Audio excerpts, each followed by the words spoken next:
The Honorable Justices of the Supreme Court, hear ye, hear ye, hear ye. All persons having business before this court are admonished to draw nigh and give their attention to the court. Good morning. Welcome to the Kansas Supreme Court's oral argument. I would now ask Mr. Doug Shima, the clerk of the Kansas Appellate Courts, to please call our 11 o'clock docket. Thank you, Your Honor. May it please the court. The 11 a.m. docket for Tuesday, February 2nd, 2021 consists of one case. Appeal number 122685 in the matter of A.B. Clay County briefs both sides. The appellant, State of Kansas, has reserved 3 minutes rebuttal time. Your Honor, we're ready to proceed.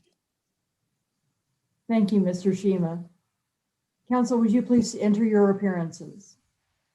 May it please the court, Rick James on behalf of the state of Kansas, appellant, present and ready for argument. May it please the court, Michael P. Whalen on behalf of the child A.B. Mr. James, you may begin with your argument. Your Honor, a brief synopsis of what this case involves. This case involves two 14-year-old juveniles who were engaging in voluntary sex. The police inadvertently stumbled onto this during investigation of another case. Normally, the prosecutor would have charged both under what we commonly refer to as the Romeo-Juliet law, KSA 21-5507, a law that's designed to mitigate this type of behavior from the harsh penalties offered under KSA 21-5506, the aggravated indecent liberty statute.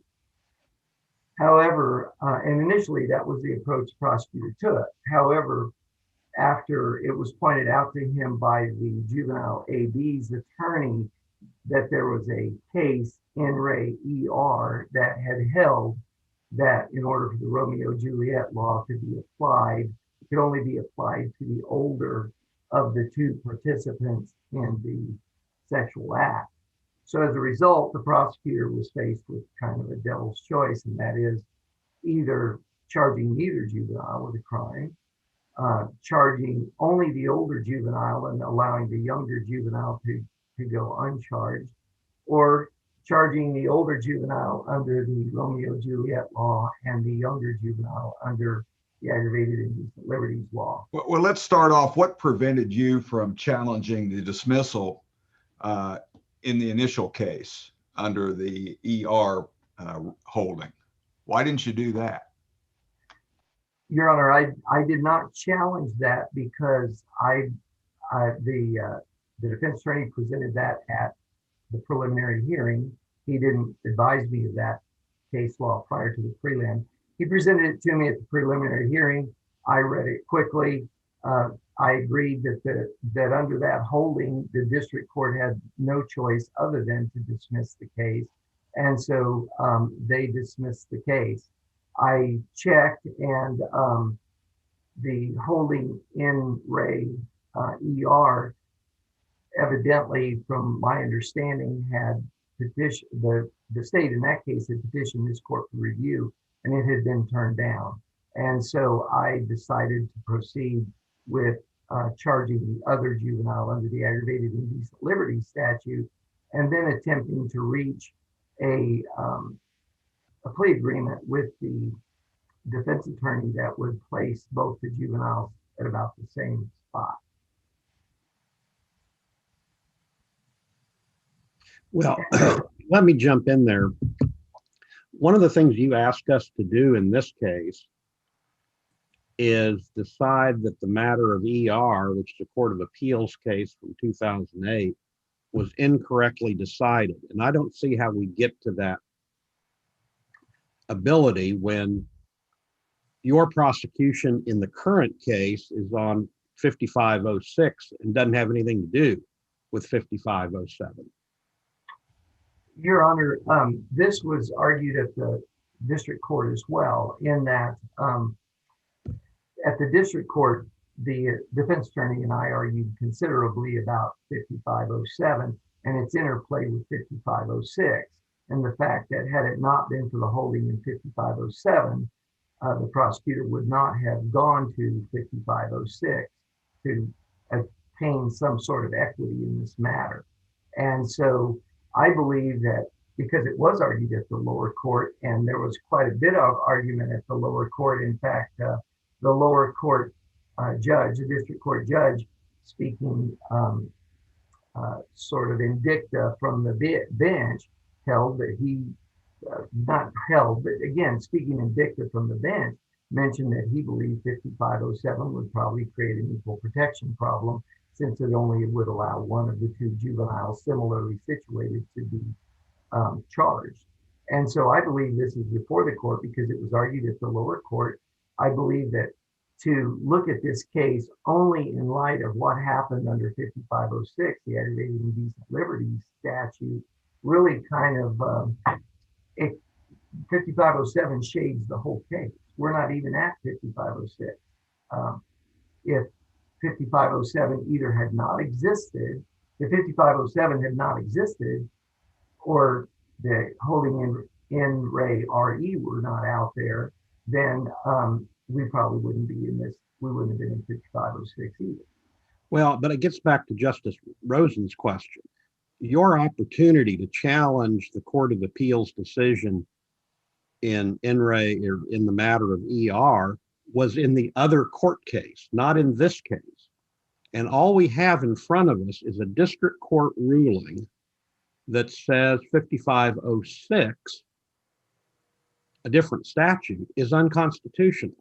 And so that's what we have in front of us. And I can't connect the dots between where we are with the district court ruling and your request for us to go over and talk about another court case that's dealing with another statute.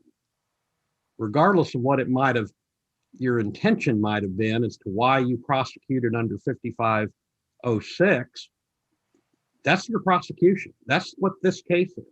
So do you have any authority that says we can reach out to this other statute and decide whether it was correct or not? No, Your Honor, I do not. Counsel, let me follow up, if I may. My recollection is that we have cases that discuss convictions that are infirm because there's a more specific statute under which the defendant should have been convicted. Why is that not the circumstance here? Well, the juvenile couldn't have been convicted under the more specific statute in this case because of the holding in re RE. But if that holding is wrong as a matter of law, then, and just assume with me for a second that this court would hold that that holding is wrong as a matter of law, don't we have a situation where this defendant is convicted under the wrong statute? If she were to be convicted, that would be true. Obviously, if this court were to hold that 5507 was incorrectly decided, there would be nothing preventing the state from amending the complaint. She was never convicted under this statute. Right. I mean, so the argument that Justice Stiegel's talking about doesn't even seem to be right, because there's no conviction, number one, and number two, the district court never issued a ruling that says that 5507 is the more specific statute, and that's what the prosecution should have gone under. I mean, I think it's possible that issue might come up on remand, but it's not in front of us now, is it? No, Your Honor, I would agree with that. It's only in front of you in the sense that it was argued at the lower court.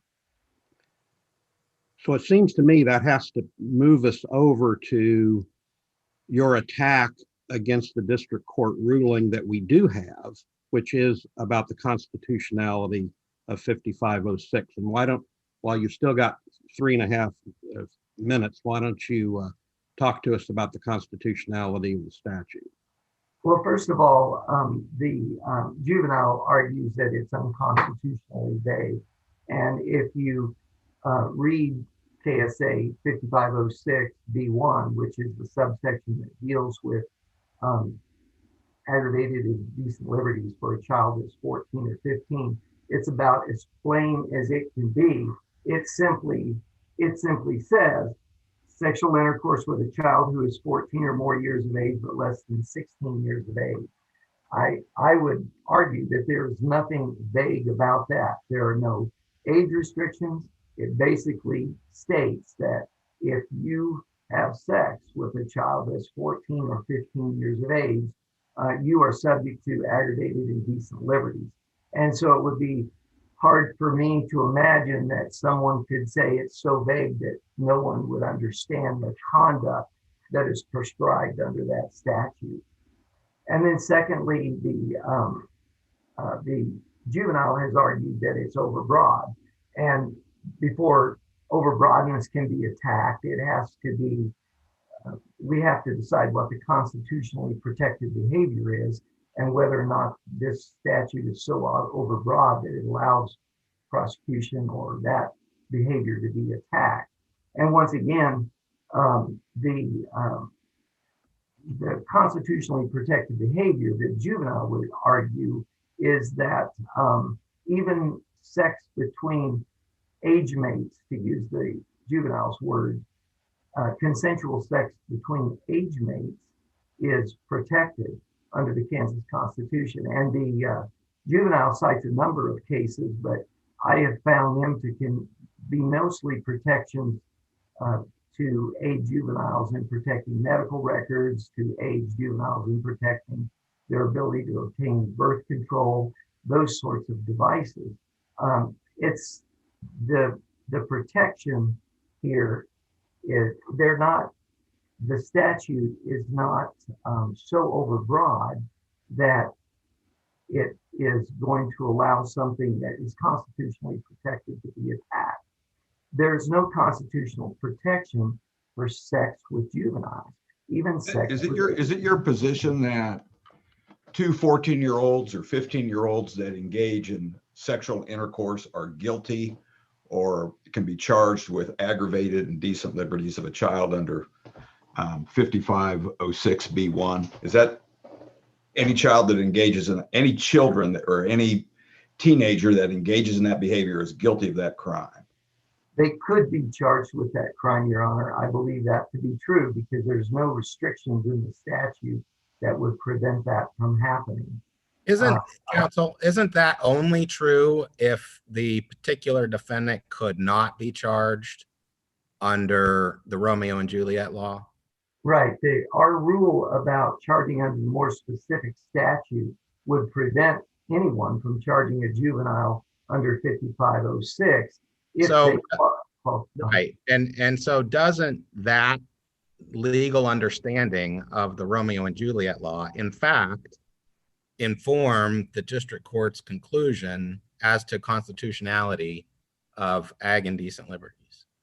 It could perhaps, at least as to the older child, if I had attempted to charge the older child with under 5506, I think the district court could have very easily said, you're not allowed to do that because there's well, correct me if I'm wrong, just putting this in extremely layman terms, the district court held the statute to be unconstitutional because it's not fair to apply different standards to two individuals just based on who's older and who's younger. I see I'm out of time, Your Honor, but if I may, I will answer that question. Please do. Your Honor, I believe that is a correct assessment of where the district court was because if that assessment is based on an error of law, shouldn't we address that error of law? I would argue that you should. Let me clear up one of the factual aspects of the other case, the one against the 14-year-old juvenile male. Do I remember correctly that you initially charged him with rape and then you pled down? That is correct, Your Honor. The two juveniles in question here, relationship started when the girl was 13 and the boy had just turned 14. And it continued into the period when they were both 14.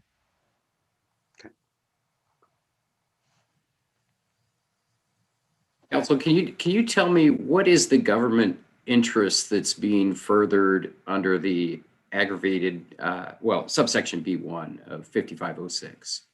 I believe it's the protection of children from having sex. I mean, there's a number of things we try to protect children from. And I know that the juvenile in her brief quotes all kinds of statistics about the number of kids having sex. And one of the things that immediately came to my mind is I wonder what the statistics of juveniles smoking marijuana is, but yet we still try to stop them from doing that or smoking meth.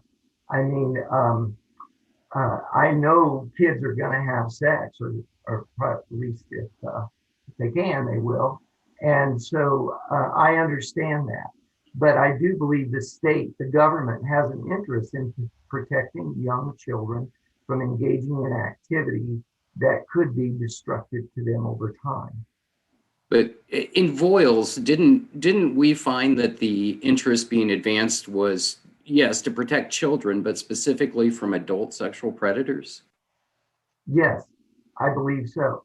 But again, I don't know that the fact that, I guess I would ask, who's to decide at what point a child is harmed? You know, whether the one case quoted by A.B. in her brief is State v. Mossman, which is actually involved the amount of the sex offender registration, but the underlying all of that was a 25-year-old guy who moved into a home with a family with a 15-year-old girl. The 15-year-old girl argued vociferously, told the police she'd instigated the sex and that she had not been harmed by it. And in the A.B.'s brief, she argues consensual sex between age mates, if it's not harming anyone, why should the government be interested in protecting it? But what I think that does for us is that charges us with trying to decide if a child is being harmed. Okay, but isn't that what 5507 is for? Yes, it is, if it applied equally to both kids. And so if we presume, though, that the interest is limited to adult predators, is that interest being furthered as applied to the facts in this case? If we read the statute to only prohibit sex between juveniles and adults, no, I could not argue that interest would be furthered in this case. But if the interest to be furthered is to protect children from having consensual sex, just philosophically, isn't it also inherent upon you as a prosecutor to decide what harm might be caused with charging that same person with a high-level felony? Certainly. I would absolutely agree with that. And I balanced, this was a very tough case for me. It was a tough balance for me because the young man had already pled to 5507. And I felt like to allow the person who was the same age, doing the same thing at the same time, to walk away with nothing would have been inappropriate. You know, if I had hindsight and could have turned the clock back to the very beginning of the case and known we were going to wind up here, I probably wouldn't have charged either one of them and would have ran screaming into the night. But once he had pled, I felt an equal protection violation, you know, that if the person who's engaged in the same activity at the same time, same age as him, is not punished, why should he be punished?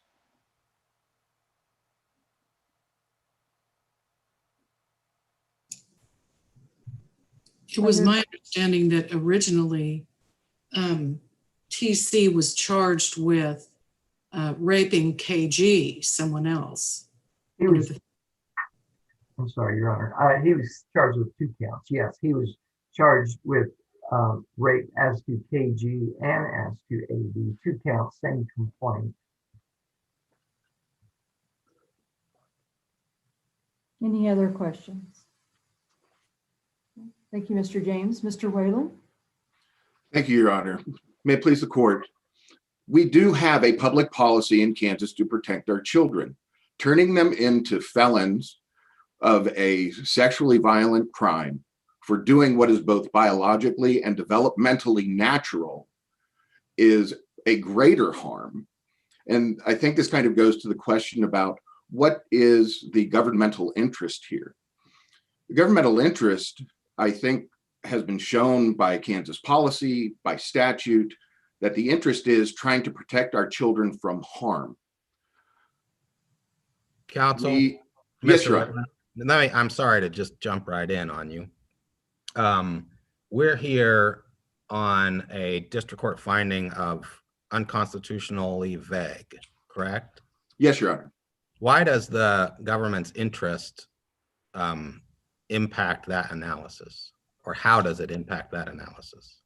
Well, the district court made findings that it was both vague and overbroad. So I also addressed the overbroad argument, and that's what I was starting with there. As to the vagueness, Your Honor, I think this is the perfect case of showing the problem with vagueness. You know, the difficulty when a statute is vague is it leaves interpretation and application to policemen and prosecutors.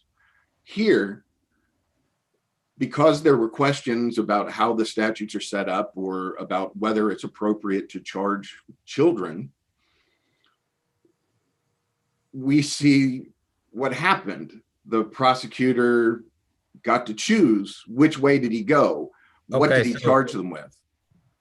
You're cutting right to what I perceive to be the heart of this case, which is any infirmity in, is it 5506,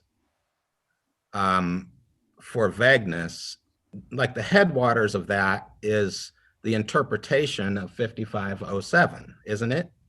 That says you can only charge the older child. Like, isn't that the headwaters of the entire legal analysis with respect to vagueness and overbreadth of 5506? I don't find that as a saving grace or statute. I think that violates as well. I think prosecuting children where there is no harm, regardless of the person felony break that you're giving them, is still a traumatic act when what happened was absolutely natural. I mean, well, that's not a vagueness argument, though, is it? Well, I believe addressing 5507 as well. Well, we still have the issue of should we be prosecuting for this type of action? And I think that, and I believe that you still have the vagueness issue with 5507.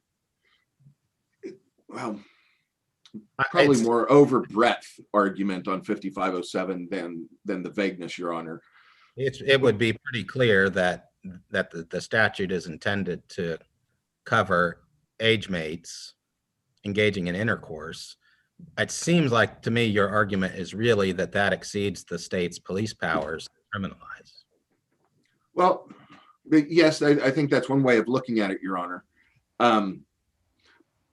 But we still have the same issue, and I would disagree that 5507 addresses age mates. I mean, it's under the age of 19, 4 years older. There are different parameters, but we're still prosecuting what could potentially be the same thing. And I believe it was Justice Wall that raised the issue of, and I lost my train there. 5507. That why, when children are engaging in what is a natural act, what is the idea of harm, and why are we doing this? I mean, we do have legislative, if you look at the Aid for Women case, we have had a legislative enactment that allows mandatory reporters to not report underage sex if there was no harm. And, what we have right now is prosecutorial discretion to either give the lower charge, or, charge as he did my 14-year-old client with aggravated indecent liberties. He also has the option of doing nothing too, if justice would call for that under the factual situation. Well, not apparently according to this prosecutor. What he stated on the record at the hearing was, I took an oath to enforce the law. This is a violation of the law. I'm going to prosecute it.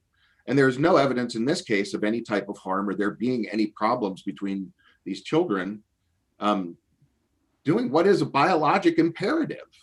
And Well, I think that harm's not an element of the crime. exactly. If you have a beef, it's a beef with the legislature, not a beef with the prosecutor.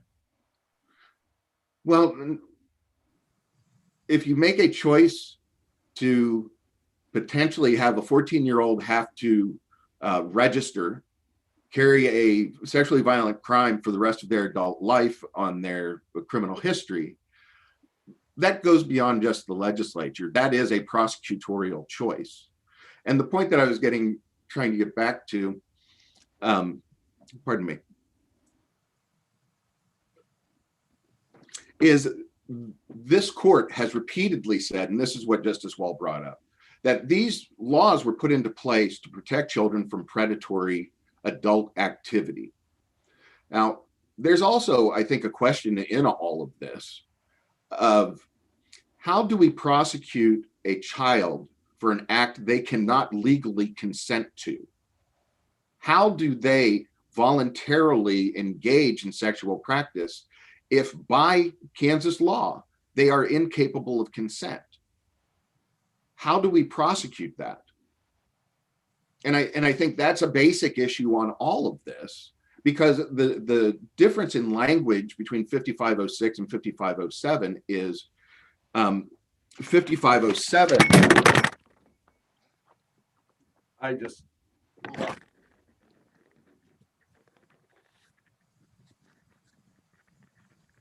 Worst argument ever. I apologize, Your Honors. 5507 talks about voluntariness, the voluntariness of the sexual activity, not consensual. What's the difference? Are we still not making a distinction that all sex of anybody underage is wrong and prosecutorial? I mean, that's what all of this stands for, regardless of the underlying situation. And I think that's a real question. Mr. Whalen? Yes, Your Honor. First, don't feel bad about your computer. I only say that because I've had significant problems with my own microphone, so I know how difficult the Zoom arguments can be. So I hope you don't feel bad about that. Well, I will, but I appreciate that, Your Honor. Thank you. My question is, it really goes to what you were arguing just there, which is, if in fact your client could have been charged under 5507, I presume you would agree that your client could not be charged under 5506.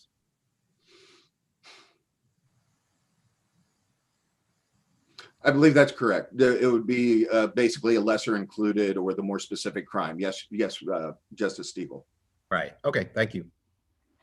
I want to get back to the, I guess, the fundamentals of the law rather than the policy stuff. So let's start with your first argument, which is the statute is unconstitutionally vague. Is that a facial challenge or is it as applied? It's both, Your Honor. But in particular, I think as applied in this case, because we see exactly what the problem is, I can charge whatever I want. And, the statute, you take it in context with 5507, we're still, where do we charge? When do we charge? Why do we charge? And that's not defined. And I think Let me back. If it's facial, because you say it's both. If it's facial, what terms are unclear? What doesn't give fair warning? based on the terms of the statute, just based on what's written. 5506 B1, sexual intercourse, so anybody having sex with anybody between the ages of 14 and 16. That seems pretty straightforward to me.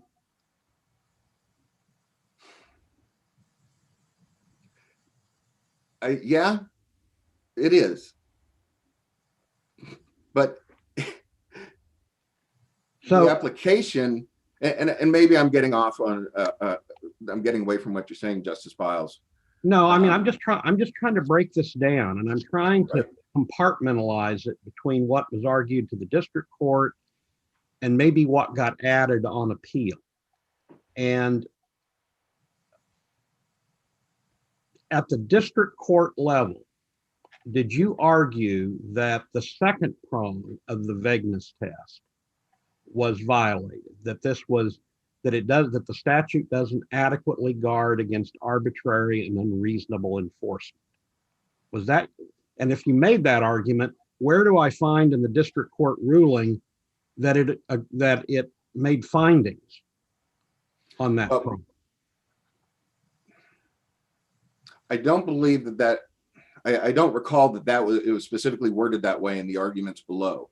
There is a problem with the order in this case. I mean, it just says I'm finding it unconstitutional for vagueness and overbreadth, and an analysis from the hearing doesn't help any either, as the district court basically said, well, Mr. James, I'm going to let you have your appeal. I'll make this finding and you can take it up. We don't have any analysis to go by from the district court. Well, And it seems I honestly, because of that problem, that really what we're stuck with are the arguments that were made on behalf of your client at the district court level, because that's what the district court would have had in front of it when it agreed generally that the statute was vague, overbroad, and equal protection as applied, right? I mean, all the district court has is whatever has been argued by your client to the district court.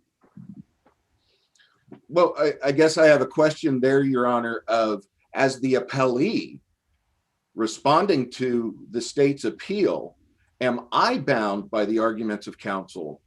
And do I have to justify any new argument that I put up? And I don't know that, Your Honor. If you're asking base-wise, I don't believe I'm strictly limited to what was presented because it's not my appeal. My response is not necessarily to the district court because the district court ruled in our favor. My response is to the brief of the appellant. So I don't believe I am bound by that, Your Honor. And if I'm mistaken in that, then I apologize. That doesn't make any sense to me because the court sustained your motion. So it seems to me whatever's in your motion has to be the four corners of the district court's ruling, as opposed to just saying, well, I'm going to find this statute vague and overbroad, and you guys can go up on appeal and argue anything you want and see what happens then. That part doesn't make sense to me, I guess. Well, I guess I would then be filing a 3-page brief reiterating what was in the motion. I mean, my duty as to be a zealot advocate for my client is to make the arguments in response to the state's arguments. And I think that if I left any of these arguments out, then I would be subject to ineffective assistance for not countering arguments made by the state that may have gone beyond that was within the four corners of the original document. I don't think I am allowed to limit my response in an appeal to what only was stated at the lower court. And I guess I just have a different view on that, Justice Biles. Are these issues ripe? Your client hasn't been convicted. So all we've got is this ruling on, it seems to me the only issue we've got is the court's ruling that the statute is unconstitutional. And so it makes your as applied argument very limited, it seems to me, because you don't have a conviction. No, but we have a 14-year-old who was charged with a severity level 3 sexually violent crime. I mean, that is a significant issue, Your Honor. And I think it is right to review how it got there and whether or not that is something that the state of Kansas wants to hold up as its public policy. Because I think we have, Title 10, which Kansas is a part of, protects the constitutional right of privacy in getting abortion and family planning. That same idea of the preservation of privacy, right of autonomy, the ability to be a sexual individual has been recognized by the United States Supreme Court for, granted at this point, mature teens, but as a right. And so I don't think that this is unripe as an issue because this clashes with other actions of the state of Kansas by being a part of Title 10, by Counsel? promulgating the mandate. Yes, Justice Stiegel. Let me, if I may, take you back to, as Justice Biles described it, the four corners of the lower court's ruling. If this court disagrees with the lower court and doesn't think that 5506 is vague or overbroad, it looks to me like the district court also held it unconstitutional on equal protection grounds. Is that Yes. right? Yes, Your Honor. How does the statute, leaving aside vague and overbroad, how does 5506 violate equal protection? This comes back to the involvement of 5507. We have two. So if the district court's, the district court's equal protection finding that is in front of us, in fact, stands on the foundation of a legal interpretation of a different statute, correct? Yes. Well, it involves a different statute. And I mean, if I guess it's correct. If you took out part of 5507, they both could have been charged with lower crimes. And equal protection stands now because it was two persons treated disparately. I'm out of time and I won't go any further unless there are other questions. Thank you, Your Honors. Thank you, Mr. Whalen. Mr. James, you reserve 3 minutes. Thank you, Your Honor. I would just reference Mr. Whalen's argument about how, when he questioned how A.B. could be charged with crime when she wasn't capable of consent because she has not reached the age of 16, which is recognized in our state as the age of consent. But yet on page 21 of his brief, Mr. Whalen writes, the government in this case has never shown a compelling government interest in prosecuting consensual, non-harmful, voluntary sex between age mates, and this court would be hard pressed under any standard to find a reason that justifies this abuse.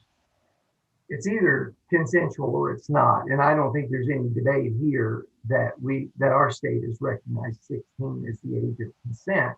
However, our legislature has also kind of de facto recognized earlier ages, I would say.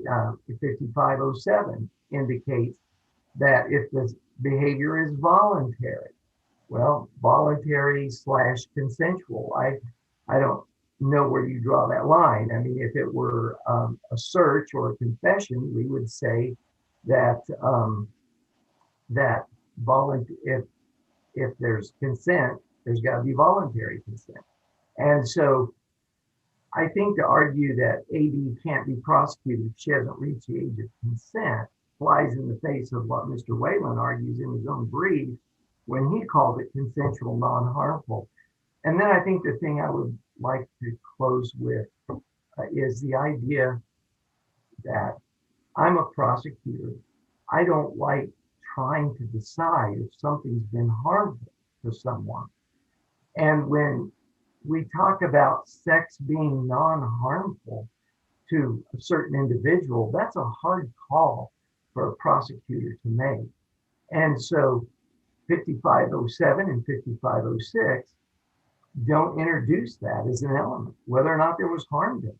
The question is whether or not there was sex. And for me as a prosecutor, that's much easier than trying to decide if there was harm done. I think our state and court have held that sex with young people is de facto harmful. I don't know, but in any case, that would conclude my argument, and I appreciate the court's patience. Thank you. Any questions? Thank you to both counsel. The court will take this appeal under advisement. We are now in recess until 1:30 this afternoon.